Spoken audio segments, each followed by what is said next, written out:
Hey everyone, so today we're gonna talk about some solo shuffle tips and tricks. Before the video starts off, I just want to say I stream at twitch.tv/hellfirewolf if you want to go check out the stream.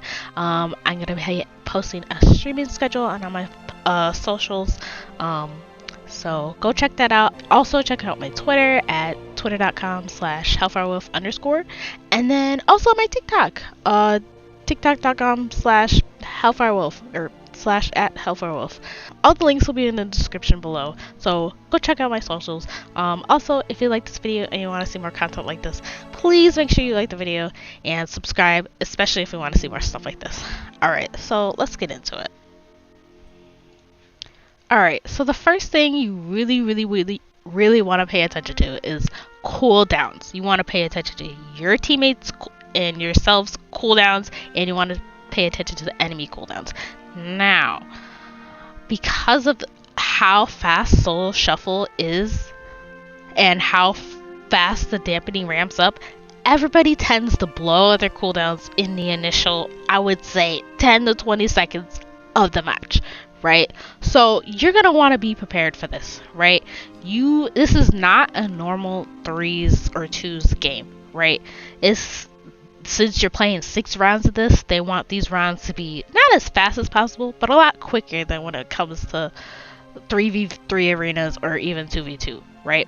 So you want to make sure you're prepared for these things. Now, because of this, you want to have an add-on tracking enemy cooldowns if you don't, such as Omni CD, right? It tracks all your enemy cooldowns. You can see them all right there.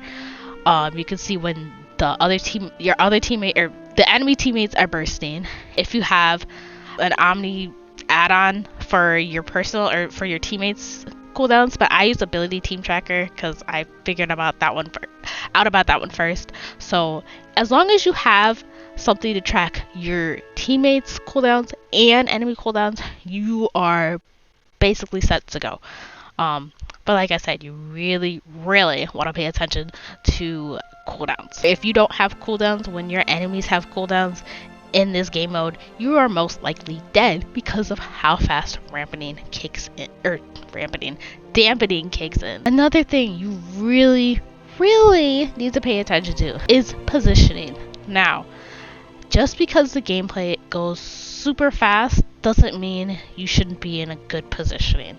Now, it may be hard to get in a good position because, your teammates are constantly kind of on edge or may have trouble surviving because how much dampening there is. But because of that, you want to make sure you're in a decent position most of the time, right?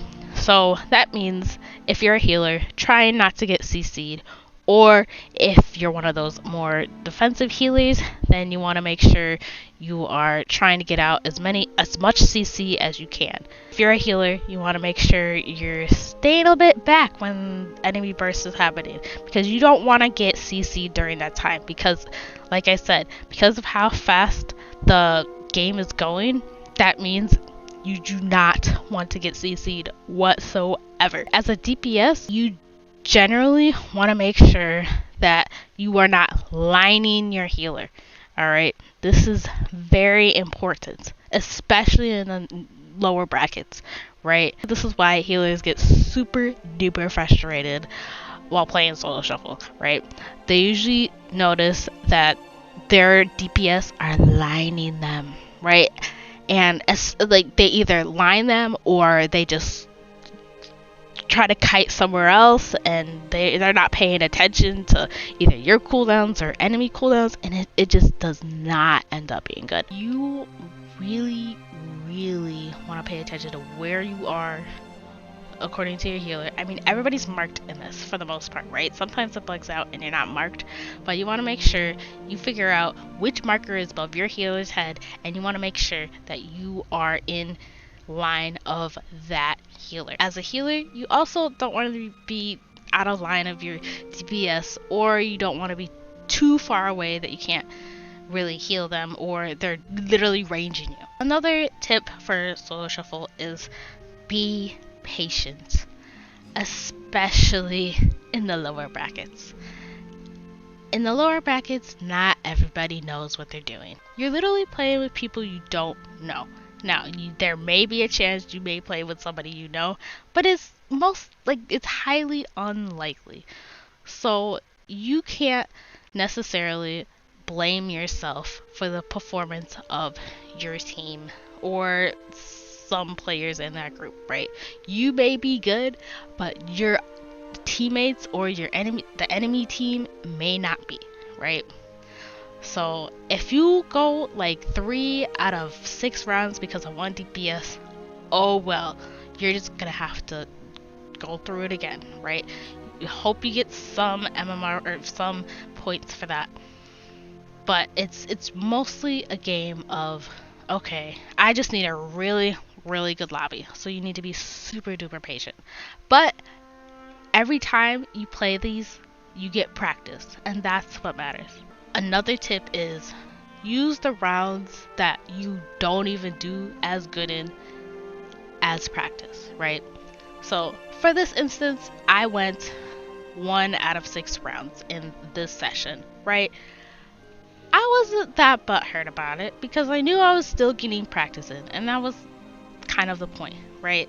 So you want to make sure you're using this as practice, because the more practice you get, the better player you become. As a healer, it's definitely easier to get Qs and to get more games in because we have shorter queue times. But as a DPS, even if you wait a long queue time and you're not doing as good in this round, just use it as practice.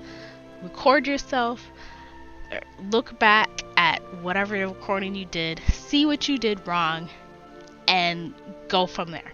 Another tip is be a fair player. If you get butthurt, if somebody makes you mad during these rounds, do not leave. One of the main problems of Solo Shuffle is people leaving. Don't be that person. Like I said, if you get upset that somebody is just plowing you down, or one of your teammates is not that good, that does not mean you need to leave because you're so upset. Don't get butthurt. Be patient. Just wait until the next round. Don't waste everybody's time by leaving. Don't waste your time by leaving. That is one of the main problems that comes with Solo Shuffle, is people leaving. Don't be that person. Please. People are not happy with people leaving. Plus, you lose a lot of MMR if you lose, right? Or you're supposed to. So, be a fair player. Like I said, use these rounds as practice. You don't want to be just giving up. You can still recover halfway through the rounds, right? Even if you get like a 3 out of 6 or a 2 out of 6, you still got some games in, and that's good. Just because you don't win them all doesn't mean you're a bad player. Maybe the other people on the other team just outplayed you, and that's just how it is. But don't be butthurt. Learn from your mistakes. Learn what you can do better. So yeah, these are just gonna be my tips and tricks on Solo Shuffle. Look at enemy cooldowns. Look at your positioning. Be patient, and don't get butthurt, and use everything as practice.